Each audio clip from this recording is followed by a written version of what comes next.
মধ্যপ্রাচ্যে ভূরাজনীতির জমকালো মঞ্চে এক নতুন নাটকের সূচনা। ইসরায়েলের ঘুম হারাম করে যুক্তরাষ্ট্র কি ইরানের প্রেমে পড়ছে?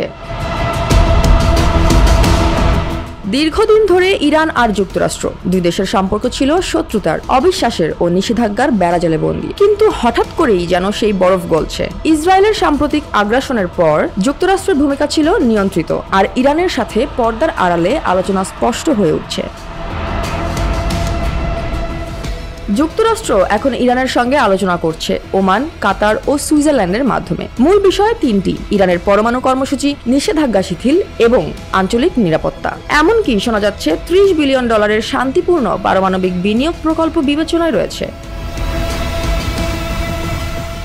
এদিকে ইরান ইসরায়েলের উপর ড্রোন ও ক্ষেপণাস্ত্র হামলার পর যুক্তরাষ্ট্র ব্যবহার করে থার্ড ইন্টারসেপ্টর। প্রতিটি উৎক্ষেপণের খরচ $12 থেকে $15 মিলিয়ন।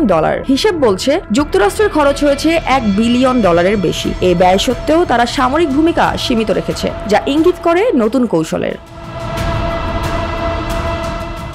ডোনাল্ড ট্রাম্প সর্বশেষ ন্যাটো সম্মেলনে ইরানের উপর তেল নিষেধাজ্ঞা শিথিলের ইঙ্গিত দিয়েছেন। তিনি তার ট্রুথ সোশ্যালে লেখেন, চীন এখন ইরান থেকে তেল কিনতে পারবে, কারণ ইরানের অর্থনীতিকে দাঁড়াতে হবে।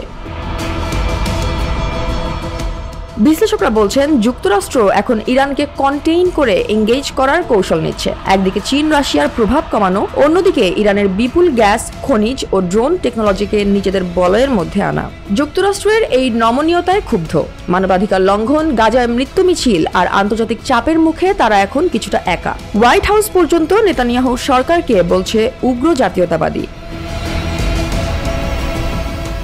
শেষ পর্যন্ত প্রশ্নটা সহজ: যুক্তরাষ্ট্র কি কৌশলে ইরানকে প্রেমে ফেলছে, নাকি এই প্রেম কেবলই সময়ের খেলা? Joya Hasan, NPB news.